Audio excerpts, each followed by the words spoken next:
Breve historia de los juegos de mesa y su desarrollo en las culturas a través de los tiempos. Capítulo 3. Tradiciones lúdicas en aislamiento histórico. Juegos en las Américas. Continuación. Juegos de Norteamérica. El juego del Son Al. Existe entre las tribus aborígenes de América del Norte una familia de juegos, o quizás, mejor dicho, un concepto de juego basado en un recorrido circular de casillas, el cual debía ser recorrido por piezas móviles consistentes en clavijas de madera, cuyo movimiento estaba condicionado por los resultados de tiradas de unos dados binarios estilo bastoncillos de unos 25 centímetros, cortados longitudinalmente a medio rodel, es decir, con una cara plana y la otra semicircular. El diagrama con el recorrido de casillas y otros elementos adicionales solía dibujarse circunstancialmente sobre el mismo suelo, o bien estar manufacturado sobre una piel de animal o en una alfombrilla para un uso más permanente y transportable. Si bien este concepto de juego era conocido por muchas tribus a lo largo y ancho del vasto territorio concentrado mayormente en el eje de las grandes llanuras al centro del continente, mostrando solo pequeñas variaciones e interpretaciones locales en sus reglas, este apartado se enfocará especialmente en una versión que era jugada por las tribus Kiowa, quienes habían habitado originalmente en las tierras altas del río Kootenay, en lo que hoy es el sureste de la Columbia Británica en Canadá, y el oeste de Montana en Estados Unidos, pero que alrededor del año 1650, paulatinamente y dada su condición de pueblo nómada estacional, comenzaron a desplazarse rumbo al sur, ya sea empujados por el avance de otras tribus o siguiendo las manadas de búfalos por las llanuras centrales de Norteamérica, trazando un amplio cono conformado por los territorios que hoy son Dakota del Sur, Wyoming, Nebraska, Colorado y Kansas, y más tarde hasta Oklahoma, Nuevo México y el este de Texas, área por la cual se expandían al momento del contacto con los exploradores que jalonaban la expansión de los colonizadores caucásicos hacia el oeste. Aquel período histórico popularizado con el título de La Conquista del Oeste Americano. La versión que jugaban los Kiowa era llamada Son Al, que en su lengua se interpreta como arroyo o río. Son y madera, Al. Se piensa que esta y las demás versiones, en un principio, podían haber sido utilizadas como oráculo para la adivinación o como medium para la comunicación con el mundo de los espíritus. Las primeras referencias escritas sobre este juego pertenecen a Hugh Lennox Scott, un oficial de ejército de los Estados Unidos, el cual tuvo mucha relación con los pueblos amerindios que habitaban las grandes llanuras mientras éste servía en el 7º Regimiento de Caballería, donde llegó a convertirse en un gran conocedor de las lenguas y costumbres de los nativos e impulsor del uso en el ejército del lenguaje de señas y de las técnicas de guerrilla que utilizaban los exploradores indígenas, probable antecedente del éxito que varios años más tarde tuvo el uso de la lengua de los indios navajos para la transmisión de mensajes encriptados durante la Primera y Segunda Guerra Mundial. Asimismo, James Mooney, un etnógrafo que convivió con los indios Cherokee,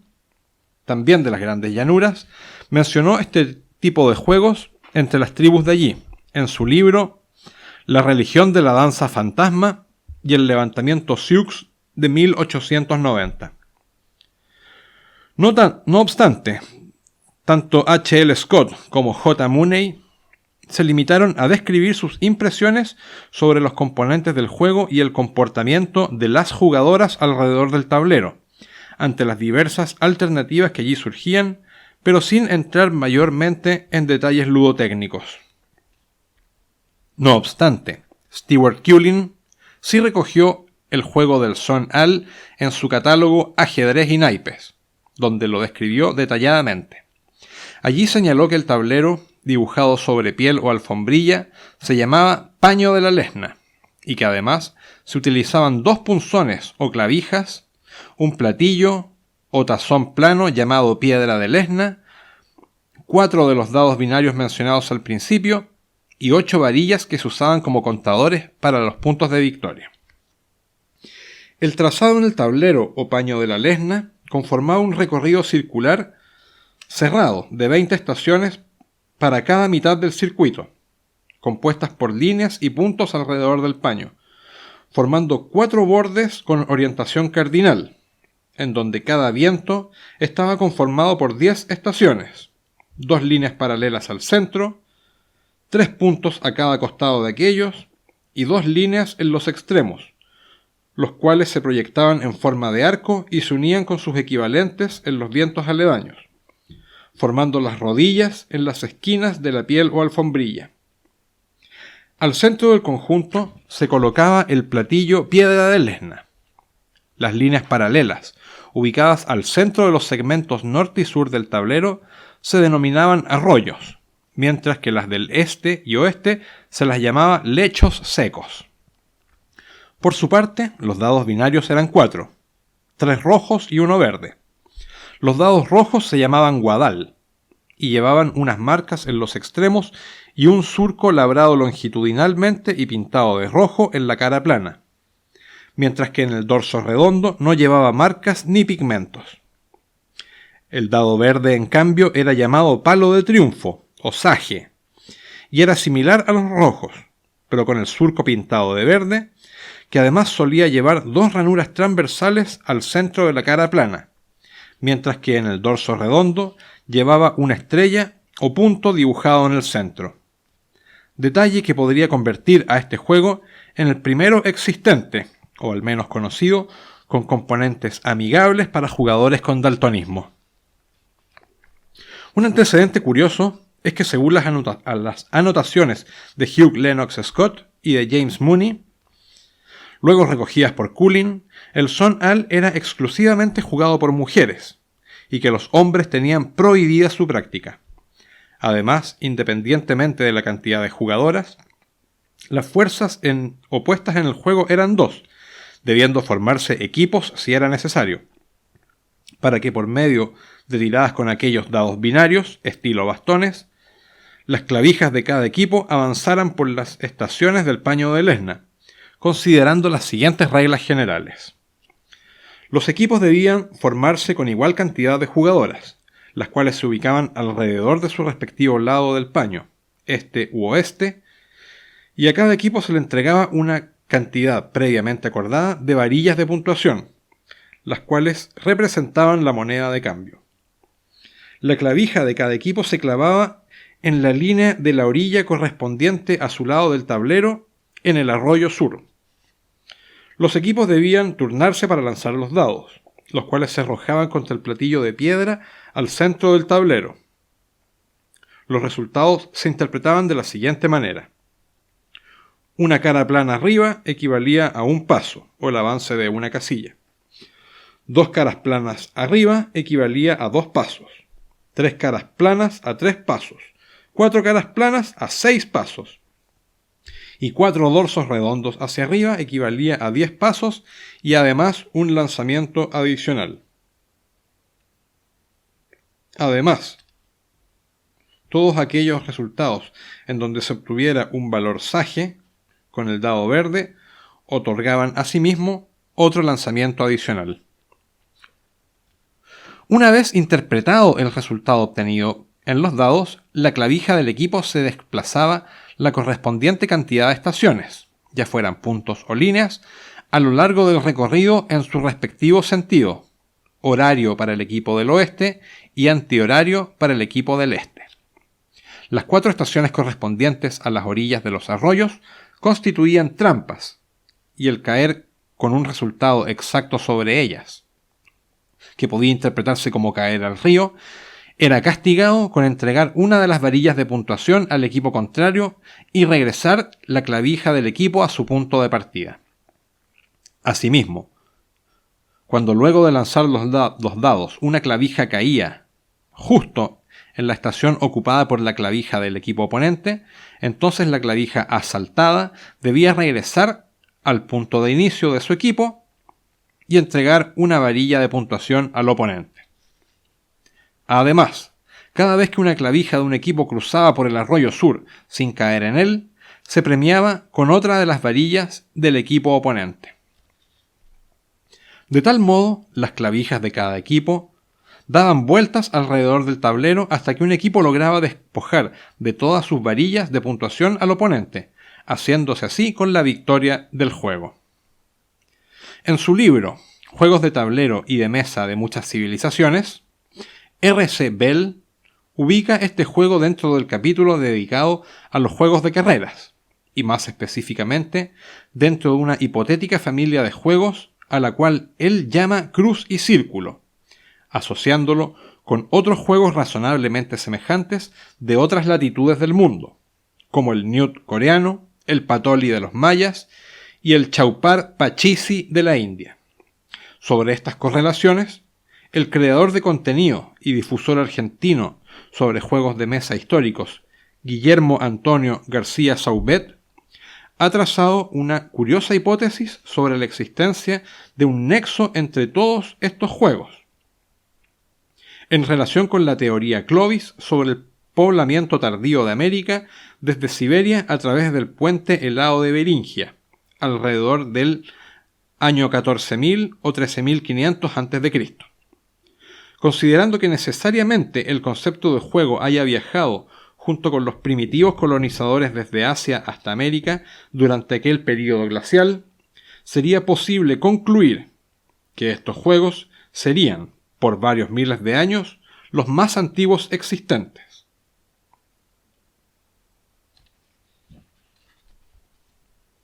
Asimismo, de acuerdo con una investigación realizada por Philip M. Winkelmann,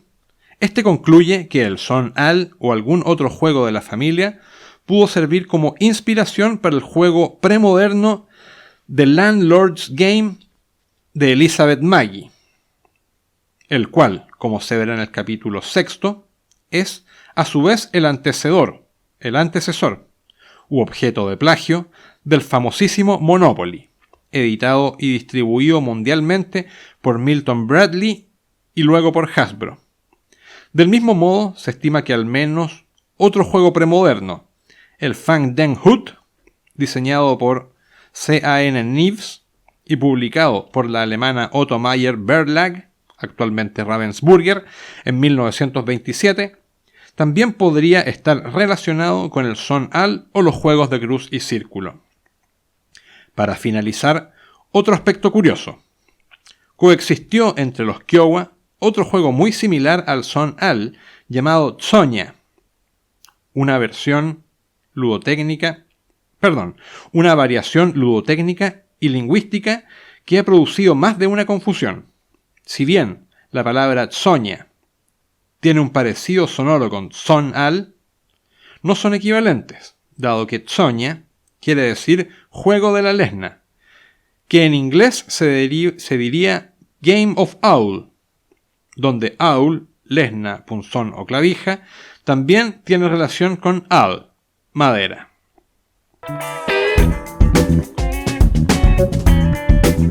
El juego del Kolowis Awitlagnanay,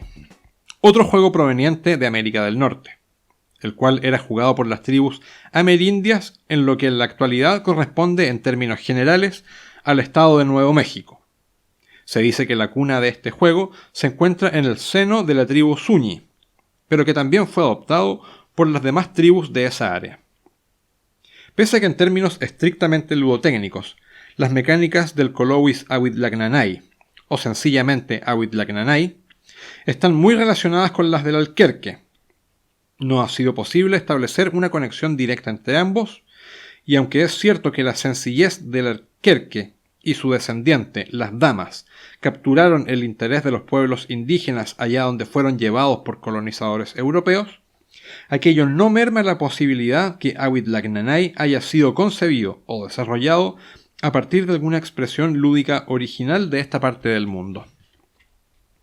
El primer registro histórico detallado sobre este juego pertenece, como no, a Stewart Coolin, en su trabajo de 2 volúmenes para el 24º reporte anual de la Oficina de Etnología Americana en 1898 y luego en 1903, pero luego republicados en un solo tomo en 1907 con el nombre de Juegos de los Indios Norteamericanos. Más tarde, esos registros fueron aludidos y desarrollados con mayor profundidad por R.C. Bell en su obra Juegos de tablero y de mesa de muchas civilizaciones, en donde éste le dio el nombre de Serpientes Luchadoras, sin aludir explicación alguna sobre el porqué de dicha denominación, pero probablemente por la semejanza entre el diagrama del tablero con dos serpientes enroscadas entre sí, trabadas en una lucha eterna. El tablero de juego estaba configurado por 3 alineaciones de puntos en paralelo. Ambas exteriores tenían 8 puntos o posiciones, mientras que la central tenía 9. Además, la línea del medio estaba desplazada en media posición, como formando un tresbolillo, y todos los puntos estaban unidos entre sí por una malla de líneas diagonales y una recta que unía los puntos de alineación interior. Cada jugador disponía de un total de 12 piezas diferenciadas por su coloración. Estas debían ser todas desplegadas desde el inicio de la partida, ocupando cada bando toda una línea de puntos exterior y los 4 puntos de su respectiva diestra en la línea interior, con lo cual quedaba libre únicamente el punto central del tablero. La partida transcurría de manera similar que el Alquerque o el Fanorona Malgache, es decir, a través de 2 tipos de acciones posibles y alternativas: el movimiento de un paso o la captura a través de la técnica del salto corto. No obstante, también había algunas reglas adicionales. Se estaba obligado a capturar si era posible, y se permitían las capturas múltiples, a través de saltos sucesivos. El objetivo del juego era dejar sin piezas al jugador adversario, pero la partida se consideraba en tablas si ambos jugadores quedaban con menos de 3 piezas en sus respectivos bandos. Un aspecto interesante sobre la ludología del Awitlak Nanay, según se sabe, es que la longitud del diagrama de juego corresponde a una estandarización relativamente actual, pero que en sus orígenes no existía un límite prefijo sobre dicho aspecto, pudiendo ser más largo o más corto, siempre y cuando la línea intermedia tuviese siempre una posición más que las laterales. Al respecto, existía también una versión más pequeña de este juego, la cual era conocida como Awitlak Nanay Mosona.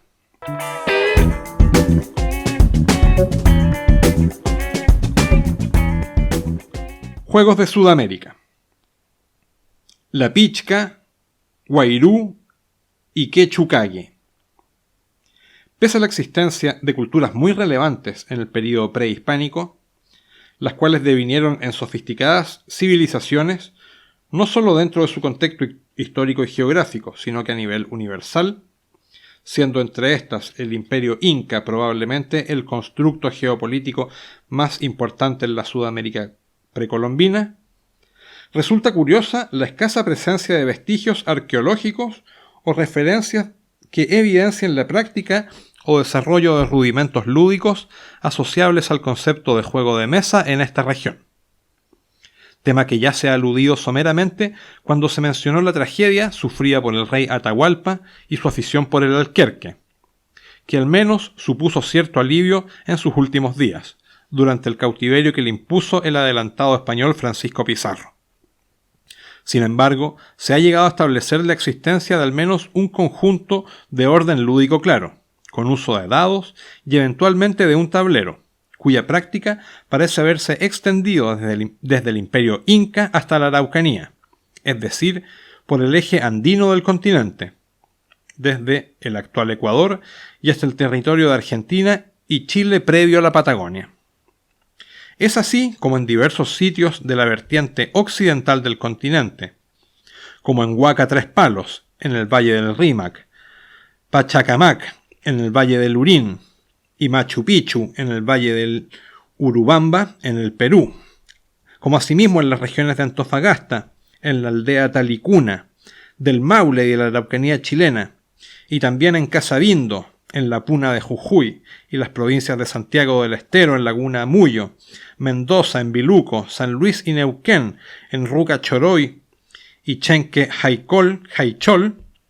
en la Argentina, se han hallado objetos sólidos manufacturados en piedra, madera, hueso, preferentemente el fémur de llama, y arcilla, en forma de pirámide de 4 caras laterales y con una punta truncada, en cuya geometría los costados suelen llevar dibujadas 1, 2, 3 y 4 líneas paralelas, respectivamente, mientras que en la punta truncada suele haber un simple punto o una cruz y cuyas caras basales no llevan alteraciones. Asimismo, se han hallado otros artefactos similares, pero con distinta geometría, con mayor cantidad de caras laterales, como uno de 6 caras procedentes de tribus indígenas de la Sierra Ecuatoriana, según descripciones realizadas por el antropólogo finés Rafael Karsten, en el marco de su viaje por Riobamba en 1930. Como fuese, en el seno de la cultura incaica, tales artefactos lúdicos eran llamados pichca y se utilizaban a manera de dados para una práctica que, en cuanto se sabe, tenía una naturaleza dual, una física terrenal, pero también otra espiritual ultraterrena.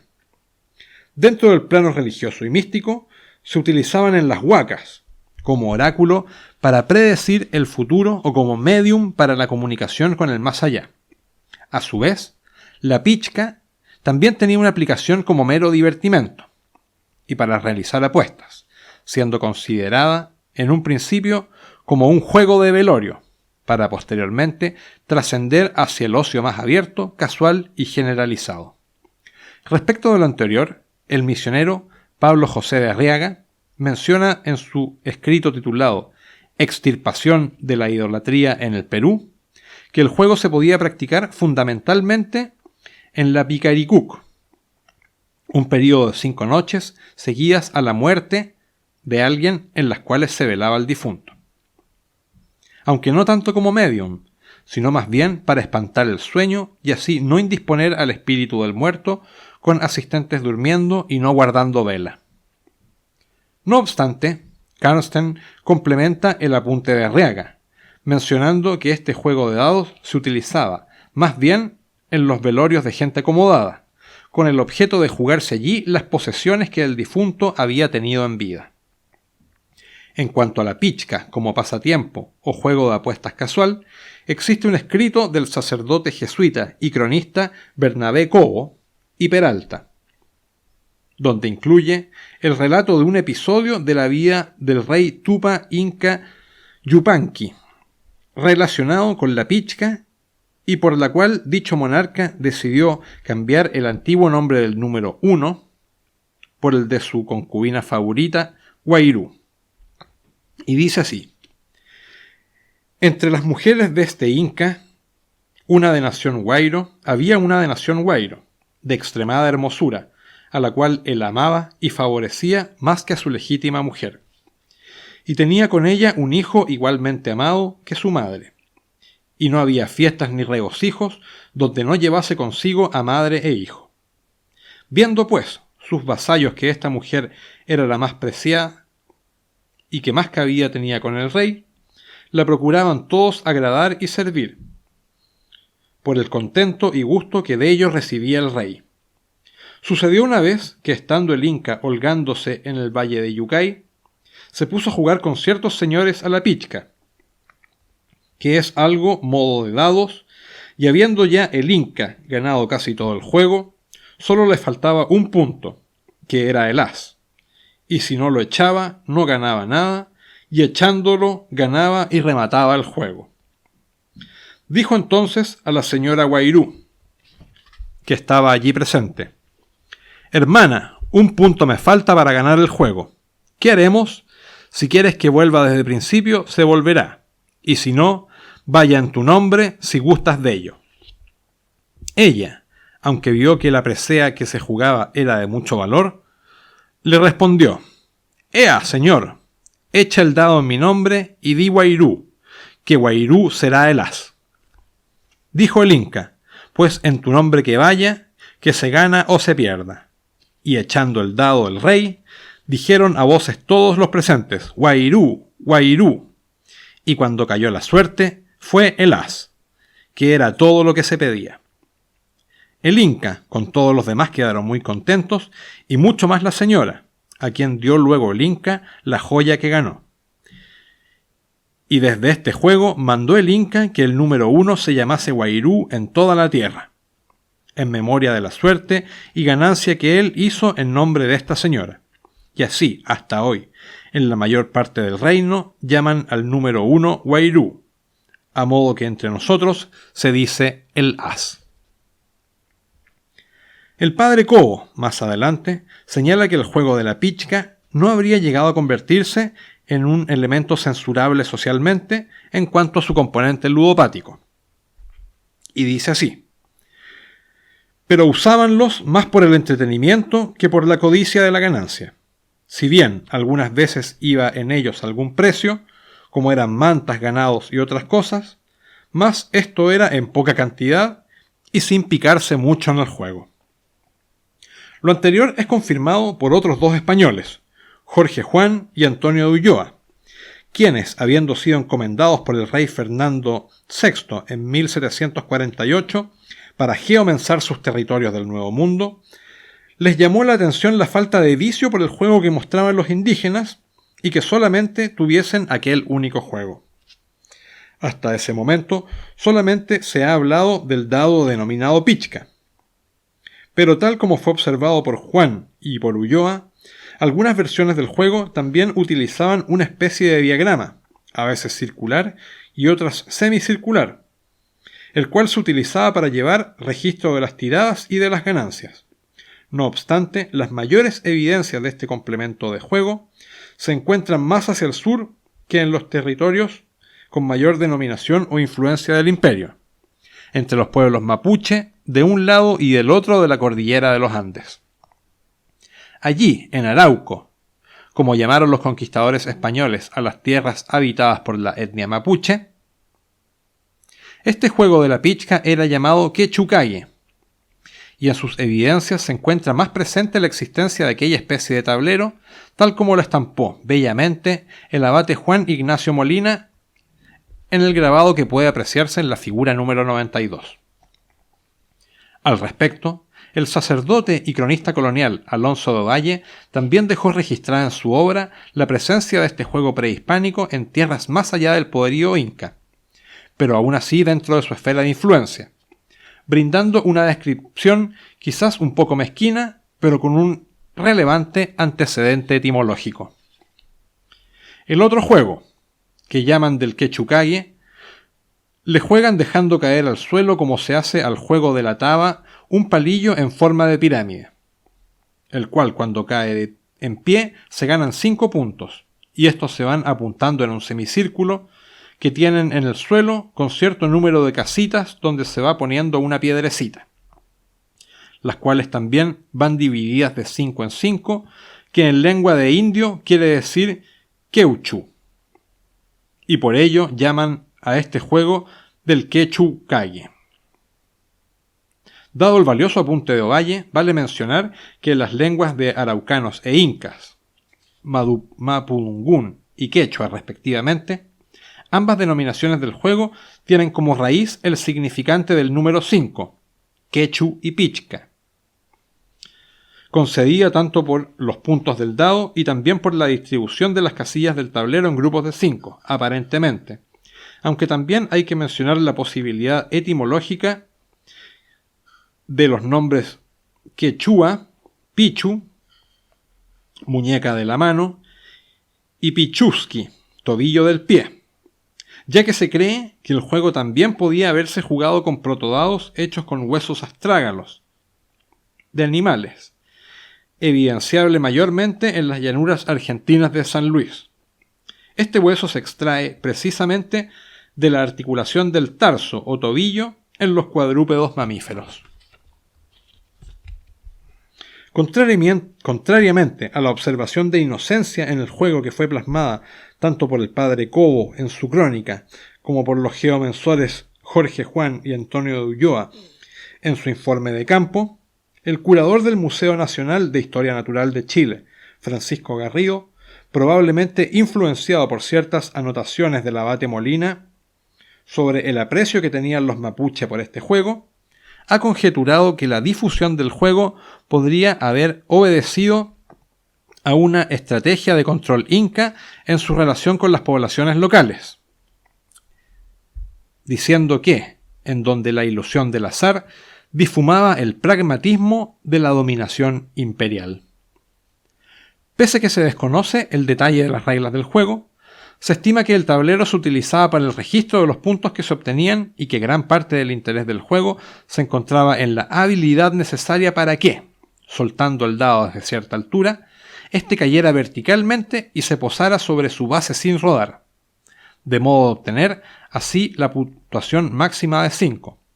cosa que debía resultar bastante complicada si se tiene en cuenta que la mayoría de las fuentes coincide en que la pichca debía ser cogida del revés, es decir, con la punta hacia abajo. Finalmente, resulta interesante mencionar la aparente correlación que existe entre este juego y otros juegos ancestrales asociables a la familia hipotética de juegos de cruz y círculo propuesta por R.C. Bell y basada en la recopilación hecha por Stuart Cullen en su catálogo de juegos e implementos para la adivinación exhibidos por el Museo Nacional de los Estados Unidos junto al Departamento de Arqueología y Paleontología de la Universidad de Pensilvania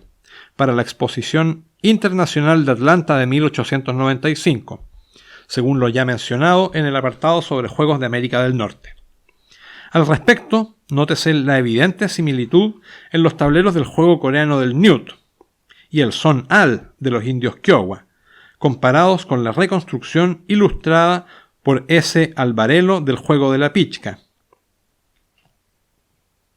que aparece en la investigación realizada por Margarita Gentile para el boletín del Instituto Francés de Estudios Andinos en Lima.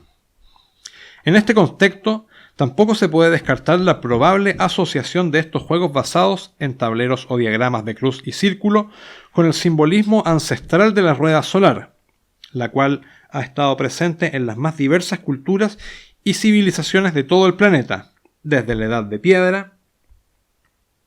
hasta la actualidad. Entre otros elementos donde puede encontrarse este símbolo a lo largo de la historia, destacan el arte rupestre y labrado en piedra en diversos sitios de Europa, África y Asia,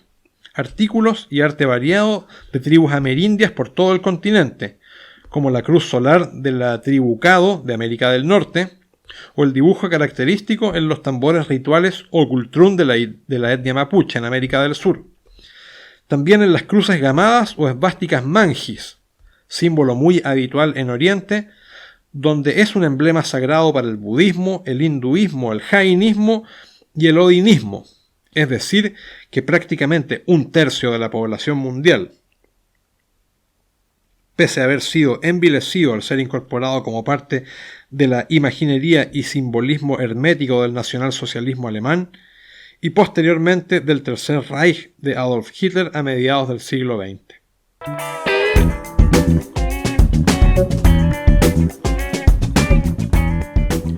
Juegos en las islas del Mar del Sur.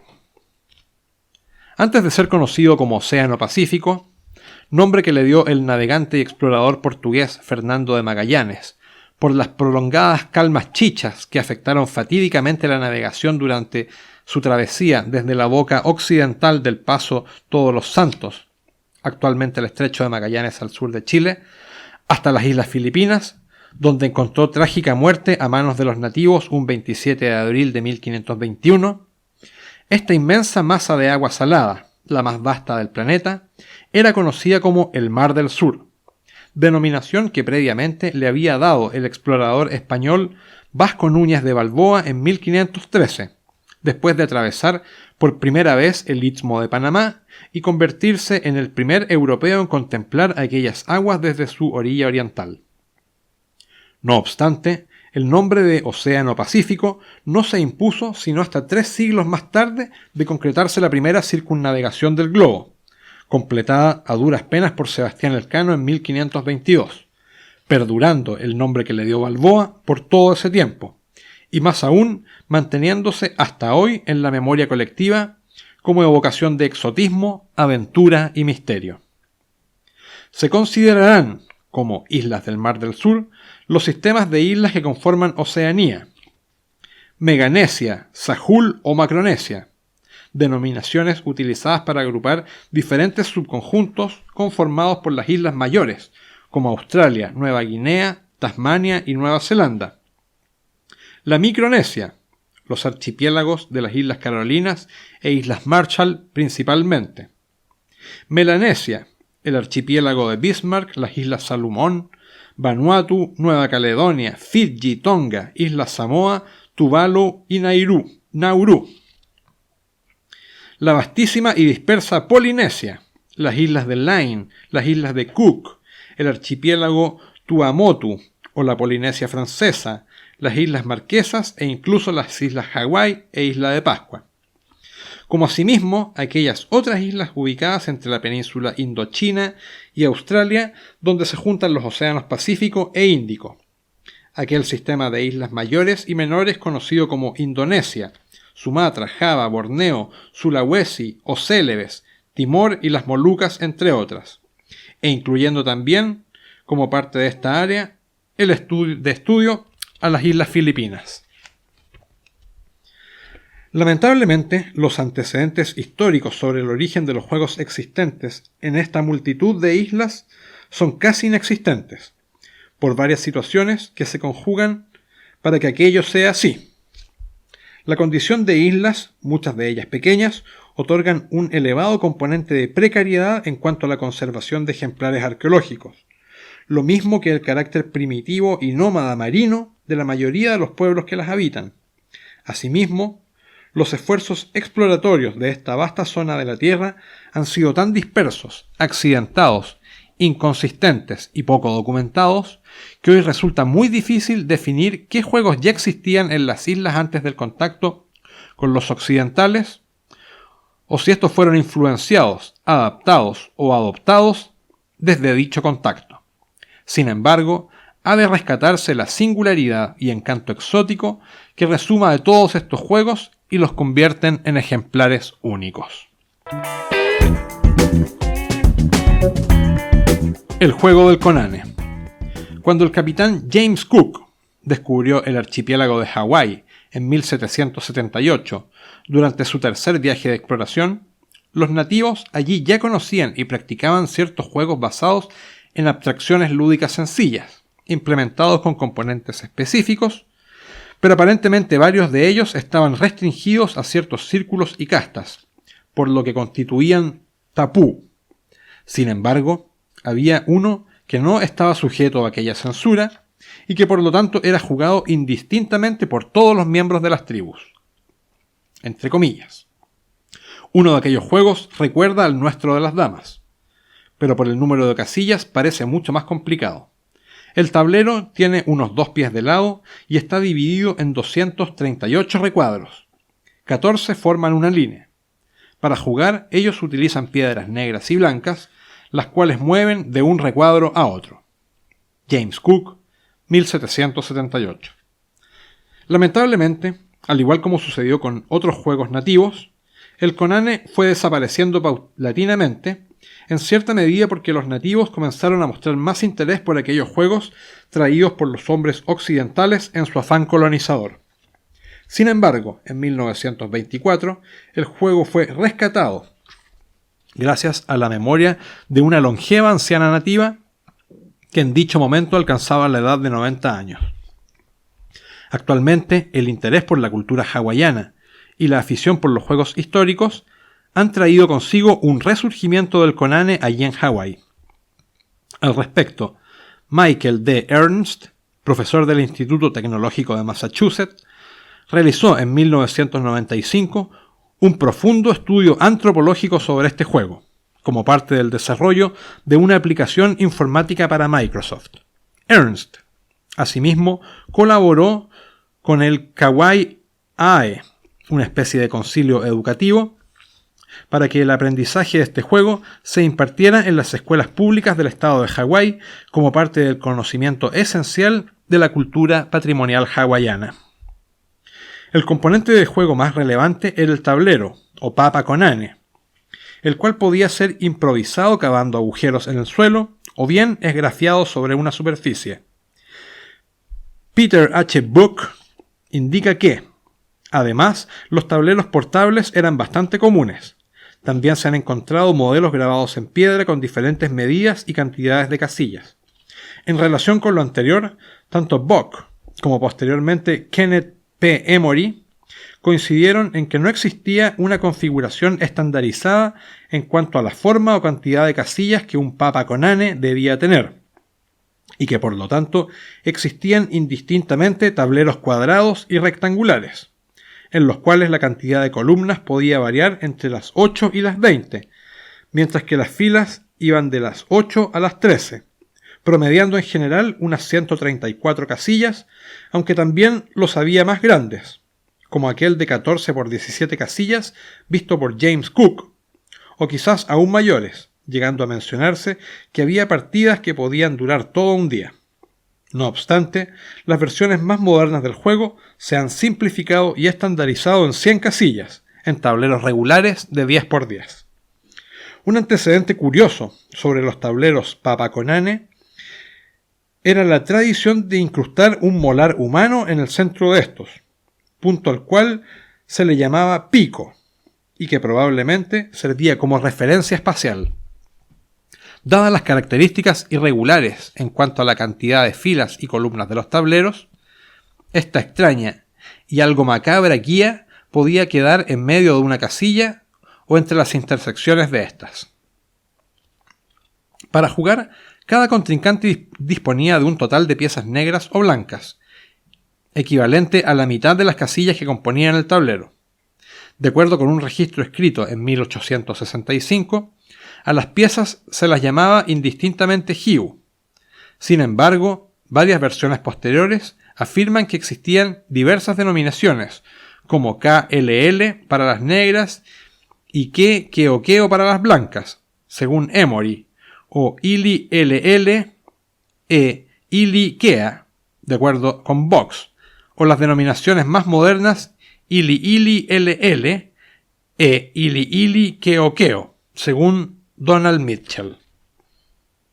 El despliegue inicial consideraba cubrir todas las casillas con las piezas de los jugadores, alternando negras y blancas. Luego, el jugador de negras quitaba una pieza propia a su elección de entre las del centro pico o de las esquinas para generar espacio de juego. En adelante, la mecánica general era bastante sencilla. Los jugadores alternaban turnos para capturar una o más piezas del oponente por medio de la técnica del salto corto ortogonal. Las capturas singulares se llamaban hono y las capturas múltiples se denominaban konene, movimiento que le otorga su nombre al juego. Las que se producían cuando podían realizarse 2 o más saltos cortos encadenados a lo largo de una misma fila o columna, no estando permitidos los cambios de dirección o los movimientos diagonales. Además, los movimientos siempre debían producir al menos una captura, perdiendo aquel jugador que fuese incapaz de realizar una captura en su propio turno. Gracias a los esfuerzos del capitán Cook y las tripulaciones del Endeavour, el Resolution, el Adventure y el Discovery, hoy sabemos que al menos para finales del siglo XVIII ya se jugaba al konane en el archipiélago de Hawái. Pero sobre cómo y cuándo surgió el juego o de dónde provino o cuándo llegó a las islas es un total misterio. Algunas teorías pretenden emparentarlo con un juego javanés llamado Yuki, probablemente emparentado con el Chuki malayo o quizás el mismo, el cual se jugaba de modo similar, pero en tableros de 10 por 12 y disponiendo las piezas, 60 para cada jugador, sobre las intersecciones de las líneas en lugar del interior de las casillas, como sucede en el Go y otros juegos orientales. Sin embargo, pese a las semejanzas, aventurar alguna relación entre ambos resultaría, al menos, tan audaz como el mismo capitán Cook.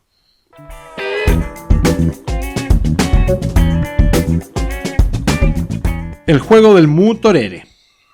Este juego de estirpe maorí parece haberse originado en algún pasado más o menos remoto en la isla septentrional del archipiélago Aotearoa, que actualmente conforma Nueva Zelanda, y que con el tiempo se habría ido esparciendo por todas aquellas islas. En dicho sentido, es probable que la tribu conocida como Ngati Porou, la cual habita en el sector oriental de la isla norte, sea la más relacionada con el juego. Lamentablemente casi no existen evidencias ni documentación sobre la existencia de este juego antes de la llegada de los primeros exploradores occidentales. Y a decir verdad, al parecer estos tampoco prestaron demasiada atención a la presencia de divertimentos lúdicos en las islas, llegándose a creer que el Mu Torere probablemente se originó posteriormente a la llegada de Abel Tasman, quien descubrió el archipiélago en el año 1642 durante sus viajes realizados por encargo de la Compañía Holandesa de las Indias Orientales.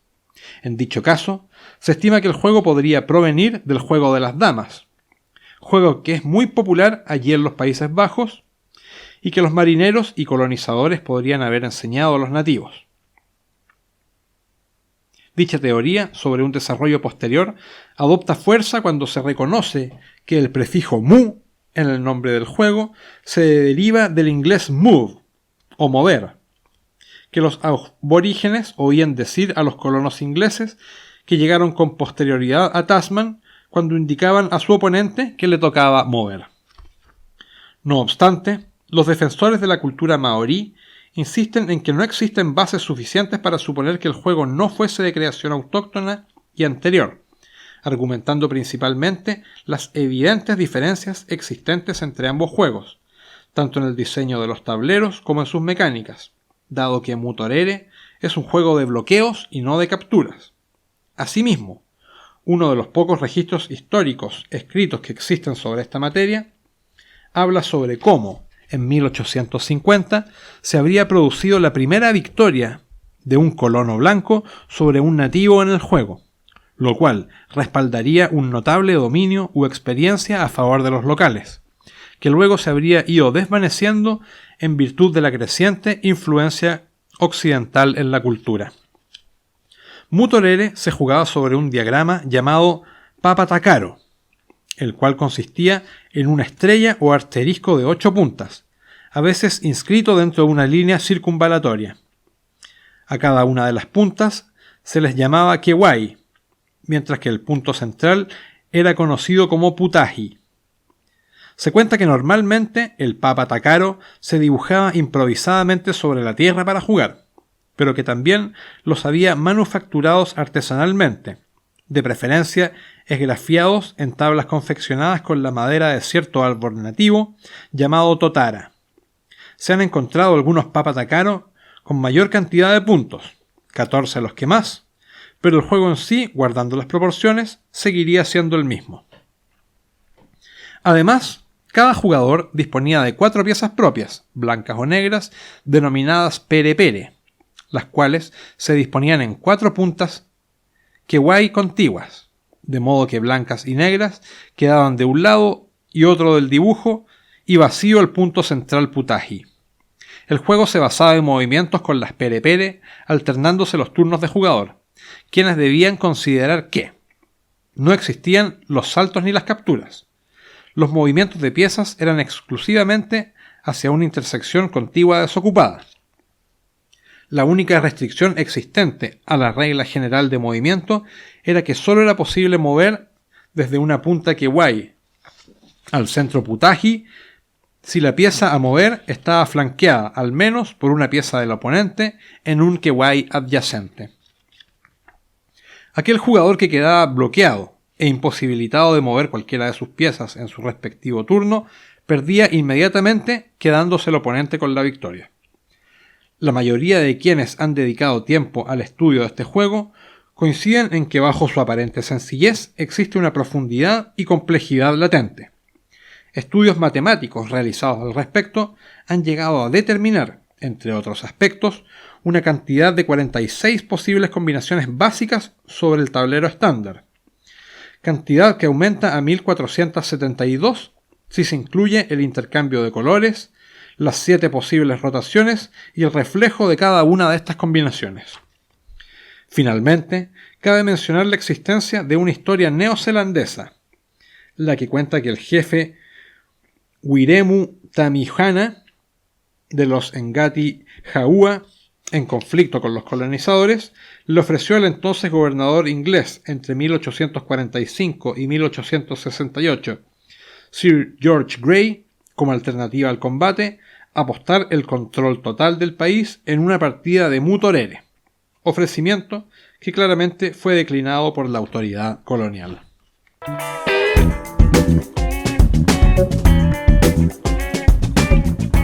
El juego de Surakarta o Permainan. Se trata de un juego de enfrentamiento entre dos jugadores proveniente de Java, cuyo nombre original es Permainan, literalmente el juego, en la lengua bahasa. Al menos así se lo conoce en su isla de origen, actualmente parte del territorio de Indonesia, aunque también se lo ha llamado Damdaman o incluso damas javanesas. No obstante, su denominación más habitual, a lo menos fuera de Indonesia, es Surakarta, que obedece más bien a una denominación ex profeso para el juego, producto de un esfuerzo de popularización de este, concebido para su comercialización en Francia en 1970. Por cierto, el nombre Surakarta está tomado de una de las ciudades más importantes de la isla de Java, ubicada en la provincia de Java Central y que históricamente existe al menos desde el año 904 después de Cristo y que llegó a ser una de las dos capitales, junto con Yogyakarta, que tuvo el antiguo sultanato de Mataram, tras su división política en 1755 a instancias de la ocupación holandesa. Independientemente de lo anterior, existe otra denominación libre para este mismo juego, roundabouts, rotondas en inglés, nombre con el que fue rebautizado por el diseñador de juegos modernos Sid Saxon al incluirlo en su obra El libro de los juegos de tablero clásicos. Si bien resulta muy poco probable que se trate de un juego ancestral, sino más bien uno lo suficientemente antiguo, su origen es bastante incierto. Es posible que se trate de una sofisticación desarrollada por los nativos de Java procedente del juego de las damas, el cual podría haber llegado a conocerse a través de los exploradores y colonizadores europeos que comenzaron a hacerse más asiduos en el área por medio de la hegemonía establecida por Portugal sobre esas rutas comerciales y más tarde por el establecimiento de la Compañía Holandesa de las Indias Orientales. En relación con lo anterior, y según se ha señalado en el apartado anterior, cabe señalar que Holanda, o Países Bajos actualmente, desde que adoptó el juego de las damas desde España a través del contacto cultural generado residualmente por la Guerra de Flandes, se ha convertido en una potencia mundial en lo referido a la práctica y dominio del juego, donde es reconocido con la calidad de deporte, lo cual explica probablemente la proliferación de juegos sucedáneos o similares en aquellas áreas del mundo cuyas aguas fueron controlados por la, a veces célebre y a veces infame, Compañía Holandesa de las Islas de las Indias Orientales.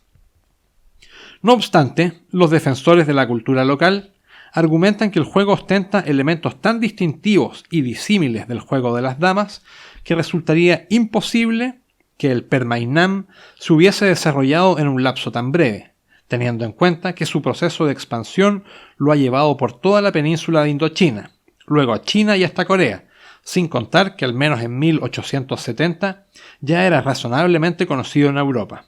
No obstante, no existen pruebas sólidas sobre la preexistencia del juego o de algún antecesor previo a la llegada de los portugueses en 1522 o siquiera de los holandeses en 1596. Aún así, los entusiastas insisten en que el juego posee un sistema de capturas único, el cual está basado en uno de sus aspectos más exóticos: las curvas que unen por fuera de las esquinas las líneas que conforman la parte central del tablero. Este atípico campo de juego está formado por 6 líneas verticales y 6 líneas horizontales, las cuales se entrecruzan formando una red de 5 por 5 recuadros, cuyas líneas interiores, verticales y horizontales, se encuentran unidas formando circuitos concéntricos a través de las curvas exteriores ya mencionadas. Los jugadores disponen de un conjunto de 12 piezas de distinto color, las cuales se despliegan sobre las intersecciones de las líneas en la parte cuadrada del tablero, formando dos bandos en costados opuestos. Antiguamente se utilizaban piedras oscuras y conchas de caurí, pero en la actualidad se han reemplazado por piezas planas al estilo de las damas. Los jugadores se alternan por turnos moviendo sus piezas o realizando capturas. El movimiento se realiza de a un paso por pieza en cualquier dirección ortogonal, siguiendo las líneas del tablero y siempre hacia espacios desocupados. El movimiento de captura, por otra parte, obedece básicamente a la técnica de captura por proyección y asalto, pero con un añadido particularmente singular. El movimiento de captura no tiene límite de movimiento y se realiza utilizando al menos una de las curvas exteriores del tablero. La pieza que realiza la captura avanza en cualquier sentido, pero siempre sobre una misma línea, hasta ocupar la ubicación de una pieza adversaria a capturar, la cual se retira del tablero. Debe tenerse en cuenta que las intersecciones que median entre la pieza que captura y la capturada deben encontrarse libre. El objetivo del juego es, por supuesto, capturar todas las piezas del bando del oponente.